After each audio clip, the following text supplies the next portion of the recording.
होगी और ऊंचाई होगी, मतलब इसका जो वॉल्यूम होगा, पास में ही आपने गड्ढा खोदा था, उस गड्ढे से जितनी मिट्टी थी वो आपने निकाली, इससे पूरी मिट्टी निकालकर आपने उसको यहां पे जमाया, है ना। तो जितनी मिट्टी गड्ढे को खोद के निकाली उतनी मिट्टी से ही इधर आपने मिट्टी का ढेर लगाया, ये मिट्टी भी वही है, मतलब क्या होगा, दोनों का आयतन बराबर होगा, क्योंकि इसको भी आपने लंबाई चौड़ाई ऊंचाई में जमाया, मतलब इधर भी घनाभ के आयतन का सूत्र लगेगा, और ये जो गड्ढा है इसकी भी अपनी लंबाई चौड़ाई और ऊंचाई है, मतलब ये हो जाएगा। तो आपने इधर जो ढेर जमाया, इसका आयतन मतलब लंबाई गुणा चौड़ाई गुणा ऊंचाई, और इसका आयतन भी क्या होगा, लंबाई गुणा चौड़ाई गुणा ऊंचाई। मैं लिख LBH रहा हूं, पर इसकी लंबाई चौड़ाई ऊंचाई अलग है, इसकी अलग है, आपको केवल वैल्यूज रखनी थी, है ना। तो इसकी लंबाई कितनी है 48 मीटर, चौड़ाई कितनी है 31.5, ऊंचाई कितनी है वो दी है आपको 6.5 डेसीमीटर। ध्यान रखना सारे प्रश्न में इकाई मीटर में है, लेकिन ये डेसीमीटर में दिया है, इसको मैं आपको बताऊंगा या बता ही देता हूं। आपको पता होगा कि मीटर से छोटा होता है डेसीमीटर, शायद मैंने आपको बताया था। तो अगर डेसीमीटर को मीटर में बदलना है तो 10 का भाग देते हैं, है ना, ये आ गया। क्यों हमने भाग दिया समझ गए।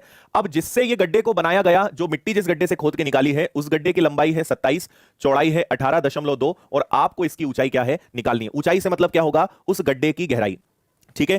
केवल कैलकुलेशन है और कुछ नहीं है, ठीक है। सो देखो सॉल्व करें हम इसको, आप एक बात समझिएगा, 48 315 लिख देता हूं मैं इसको, ठीक है। इसको मैं 65 लिख देता हूं। रहा सवाल इसका एक जीरो, ये दशमलव हटेगा तो एक और जीरो, इसका दशमलव हटेगा तो एक और जीरो, 27 नीचे आएगा तो 27 को यहां ले लेते हैं, 18.2 यहां आएगा तो 18.2 का एक जीरो ऊपर जाएगा, तो इससे सीधे गड्ढे की गहराई आपको पता चलेगी। अब बस आपको काटा पीटी करनी है, ठीक है। तो आपने एक तो इसको कैंसिल कर दिया, और कुछ डायरेक्ट कैंसिल हो रहा है क्या, ठीक है।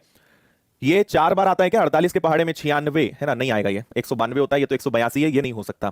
तो आप एक काम करो, 13 से कैंसिल करके देखें, 13 से कैंसिल होगा 5 बार, 13 पंजे 65, और 13 से इसको कैंसिल करोगे एक बार, बचेगा 5 और 2, 13 × 4 52, 14 बार हो गया। और क्या हो सकता है, फिर आप कर सकते हो, तो इसको अगर आप कैंसिल करने जाओगे तो 9 से ये कैंसिल होगा 3 बार, और 9 से ये कैंसिल हो सकता है, तो 9 से ये कैंसिल हुआ, 9 तिया 27, और 9 × 5 45, ये भी ठीक है।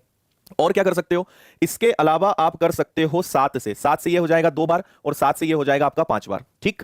और क्या कर सकते हो, 3 दूनी 6, है ना, तो 6 से ये कैंसिल हो जाएगा आपका 8 बार, 8 पंजे 40, 40 का 5 गुना 200, और 200 में नीचे आप 100 का भाग दोगे तो कट पिट के आपको निकलेगा 2 मीटर। ये आपका आंसर है एकदम सही वाला बी।